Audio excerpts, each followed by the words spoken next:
Olá, seja bem-vindo àquele dia que a gente toma neurociência na veia.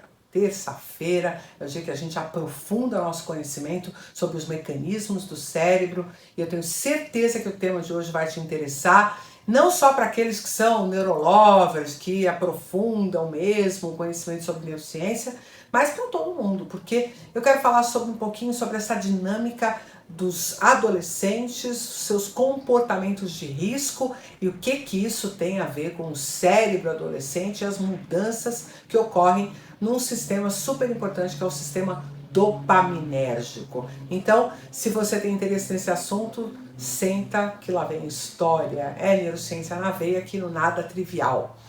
Bom, todo mundo já sabe que a adolescência é uma fase, né? Sexta-feira passada falamos sobre ser pai e mãe de adolescente aqui no canal. Se você não assistiu, corre lá e dá uma olhadinha nesse vídeo.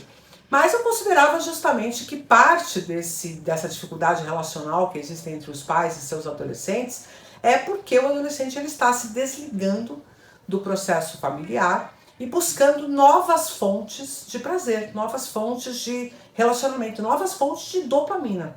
E até quando o assunto é dopamina, é bem importante que a gente esclareça alguns aspectos, porque as pessoas costumam achar que se a dopamina está relacionada a comportamentos de risco, comportamentos de vício, então o ideal é que a dopamina fique baixa. Não é verdade, porque a dopamina é o principal neurotransmissor que provoca o comportamento, a motivação, a ação.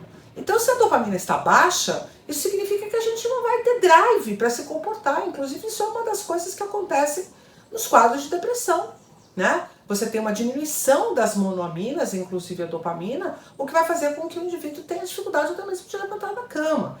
Então, não vamos demonizar as coisas, a gente precisa entender exatamente, especialmente aqui no Nada Trivial, no dia da neurociência na veia, nós precisamos ter cuidado para não interpretar as coisas de forma leviana, né?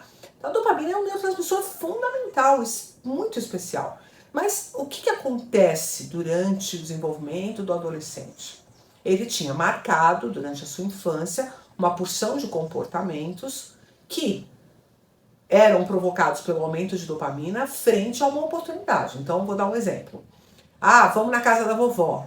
Ele já pensa que a avó faz uma comida que ele gosta, ou que ele brinca com os primos, ele já gosta, já aumenta a dopamina para ele ir para casa da avó. E aí ele vai para casa da avó. Só que aí vai chegando na adolescência, você fala, vamos na casa da vovó, ele já não encontra mais aquela motivação, aquele engajamento com as coisas que ele faz na casa da avó, porque agora ele tá afim de ficar na rua com os amigos, ou ficar jogando videogame, ou fazer outra coisa, ver uma série. A dopamina dele está em outro lugar, certo? Então ele não fica motivado para ir para casa da avó. Mas isso não significa que a dopamina fez mal para ele, significa que ele está modificando os seus comportamentos. E isso é muito importante, porque a partir dessas mudanças, que o indivíduo vai se tornando curioso, vai buscando novos conhecimentos, novos aprendizados. Mas também é por isso que ele acaba se envolvendo em situações de risco, de perigo. E ele sempre vai procurar situações que ele consiga cada vez com maior exuberância dessa dopamina. E aqui, quem sabe, a gente tem alguma coisa sobre o funcionamento e o modelo funcional do cérebro que vai nos interessar. Por quê? Porque a gente já teve a oportunidade aqui de falar em outras circunstâncias do balanço que existe entre as áreas do sistema límbico e as regiões do córtex. Acontece que essas áreas do córtex cerebral, que são muito importantes para gerar esse balanço, esse equilíbrio das respostas comportamentais mobilizadas pelo sistema límbico, pelo sistema emocional, são áreas que demoram a completar o seu amadurecimento. Então, você vai pegar um indivíduo com 21, 22, 23 anos de idade, que a gente já considera ele adulto, e ele ainda não terá terminado por completo a maturação dessas regiões. Então, o que dirá na adolescência, em que eu tenho o sistema límbico em transformação por causa da situação hormonal e por causa dessa mudança de drive comportamental. Então, um fenômeno que acontece é que os receptores que se ligam à dopamina, quer dizer, quando a dopamina é liberada ali numa sinapse, ela se conecta a receptores para produzir o seu efeito. Esses receptores são proteínas que ficam ali na membrana dos neurônios e que fazem com que os neurônios então sejam responsivos àquela molécula, no caso a dopamina. Durante a adolescência, um fenômeno interessante, né, de ser observado é que o número de receptores para a dopamina diminui. E qual é a consequência disso? Eu vou precisar de mais dopamina para ativar aquelas vias ligadas à motivação e ao engajamento a um comportamento.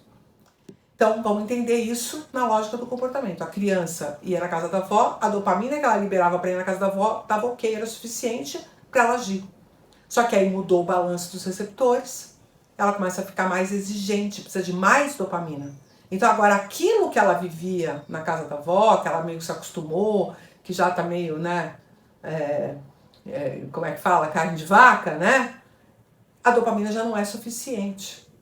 Porque ela está com poucos receptores, houve uma mudança ligada aos hormônios, ligada à puberdade, ligada à maturação cerebral, que diminuiu a quantidade de receptores de dopamina.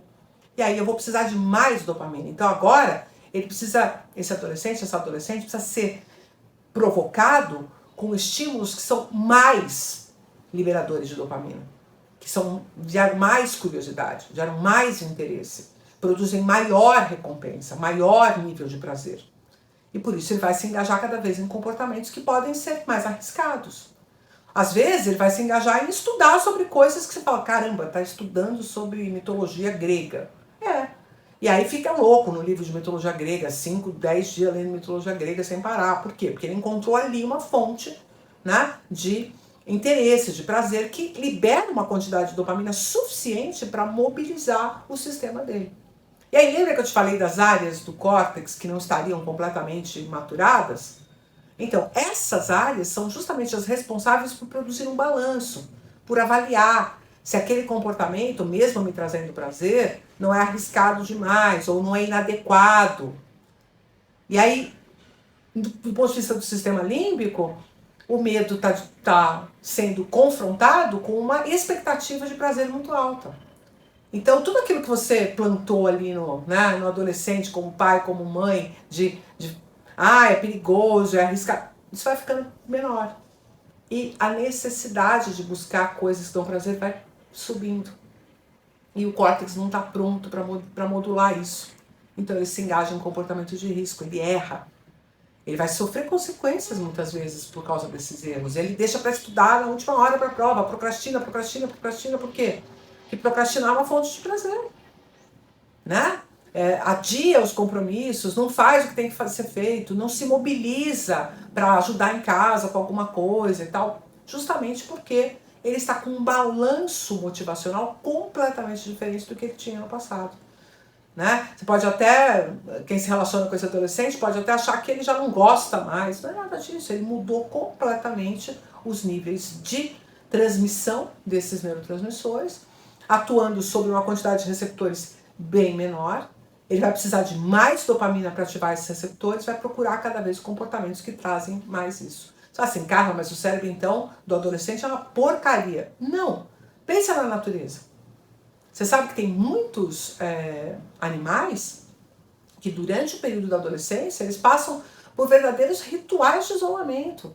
Eles precisam se afastar do grupo familiar com o qual eles cresceram e buscar outros grupos da mesma espécie, obviamente, para se inserirem. Isso tem a ver com a questão da genética, né? Que você aumenta a variabilidade genética quando você cruza animais que são de grupos familiares diferentes. Então isso é adaptativo para a natureza. Esse animal se expõe, e nessa exposição ele também prova o quão resiliente, o quão forte ele é diante dos desafios. Então, obviamente que os nossos adolescentes não precisam estar na natureza, né? Mas a gente precisa pensar em que ambiente nós vamos construir para que eles se sintam estimulados e engajados. Porque, na verdade, o que a gente está oferecendo, fora a tecnologia, é uma escola muitas vezes chata, né?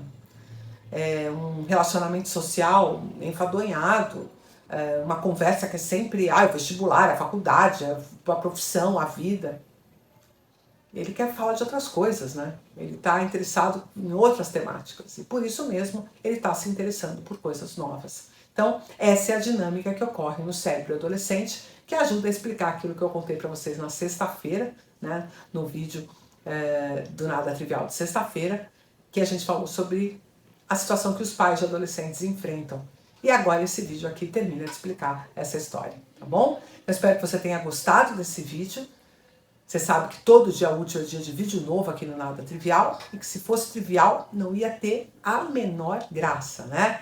Então eu te espero aqui todos os dias para a gente bater um papo sobre neurociência nas suas mais diferentes aplicações. Espero que você tenha gostado, então eu espero o seu like e o seu compartilhamento, e não esqueça de se inscrever no canal se você ainda não fez isso. Te espero no próximo. Um abraço.